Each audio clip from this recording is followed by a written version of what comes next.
ইজ্জতে থেকে গেছে এবং সে তার জীবনের পুরো অংশটাই মানুষকে সেবা করে গেছে। আমার প্রিয় শিক্ষক মিজানুর রহমান লাকি স্যারের কাছে পড়েছি। আমি তার কাছে পড়েছি, তার কোনো খারাপ দিক খুঁজে পাইনি। তিনি অত্যন্ত যত্নের সাথে আমাদের পাঠদান করতেন। আসলে স্যারের নিয়ে বলার মতো কোনো ভাষা আমার কাছে নেই। ছোটবেলা থেকে স্যার একটা বন্ধু মতো স্যার ছিল। স্যার প্রথম থেকে একটা জিনিস শেখাতো ক্লাসে, এখন ঘরেই হবে বিয়ে বাড়ির পোলাও যদি থাকে আকিজ এসেনশিয়াল সুগন্ধি চিনি গুঁড়া চাল। যে তোমার সাথে যদি আমি বন্ধুত্ব না করতে পারি তাহলে তোমার টিচার আমি না। ছোট্ট একটা কথাই বলি, উনি সবসময় আনন্দর মধ্য দিয়ে আমাদের পড়াশোনা করিয়েছে দীর্ঘদিন ধরে। আমার মা পড়েছে ওনার কাছে, আমার বড় ভাই পড়েছে ওনার কাছে, আমি নিজে পড়েছি ওনার কাছে, এমনকি আমার সন্তানও ওনার কাছে পড়তেছে এখনো পর্যন্ত। লাকি স্যারের একজন কৃতজ্ঞ ছাত্রী হিসেবে বলতে চাই, স্যার আমাদের অনুপ্রেরণার উৎস, অভিভাবক এবং সর্বদা আমাদের পাশে থেকে তিনি আমাদের শিক্ষাদান করেছেন, যা আমাদের ভবিষ্যতের সবসময় পথ প্রদর্শক হয়ে থাকবে। এই স্কুল 1910 সালে তৈরি, 116 বছর। এই 116 বছরের মধ্যে একজন রেকর্ড করা মাস্টার, মানে এর মতো ভালো মাস্টার ধোবাখালী আসেনি।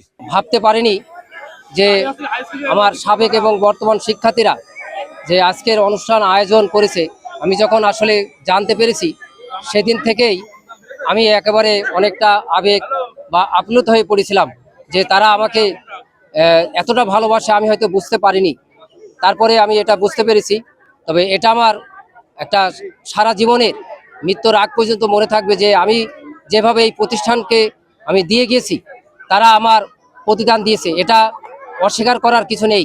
আজকে আমি সেটা বুঝতে পেরেছি যে তারপরেও আজকে আমার এই প্রতিষ্ঠান এখন ঘরেই হবে বিয়ে বাড়ির পোলাও যদি থাকে আকিজ এসেনশিয়াল সুগন্ধি চিনি গুঁড়া চাল। যা ছেড়ে যেতে আমার যে কতটা কষ্ট লাগছে সেটা হয়তো আমি এই মুহূর্তে ভাষায় প্রকাশ করতে পারবো না, কারণ দীর্ঘ 2 যুগের বেশি সময় ধরে আমি এই প্রতিষ্ঠানে, এবং জানি না আমি কতটুকু ভালো কাজ করতে পেরেছি সেটা হয়তো আমার শিক্ষার্থীদের বাপ মা সেটা ভালো বলতে পারবে। আমি আমার দায়িত্ব যথাযথভাবে পালন করেছি, এটা একমাত্র সৃষ্টিকর্তা আল্লাহই জানে।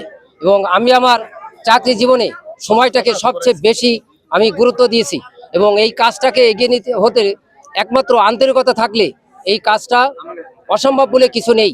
এবং আমি জীবনে সময়ের বিষয়ে আমি বলেছি যে আমি জীবনে কোনোদিন একদিন বাদে আমার চাকরি জীবনে কেউ বলতে পারবে না যে আমি 1টা মিনিট আমি স্কুলে দেরি করে পৌঁছেছি। যে এটা আমার একটা হয়তো আমার বড় একটা পাওনা, এবং এই কাজটাকে আমি ভালোবাসতাম বলেই আমি হয়তো এটা আমার পক্ষে সম্ভব হয়েছে। তা নাহলে যে আমি এই সংক্ষিপ্ত কথা আজকের এই অনুষ্ঠানকে আমি যারা আজকে আয়োজক কমিটি ছিল তাদেরকে আমি অসংখ্য ধন্যবাদ। তাদের ভালোবাসায় আমি আজকে শিখত, এবং এটা আমার সারা জীবন মনে থাকবে। তারা ভালো থাকুক, তারা যেন আমার জন্য দোয়া করে, আমিও দোয়া করি।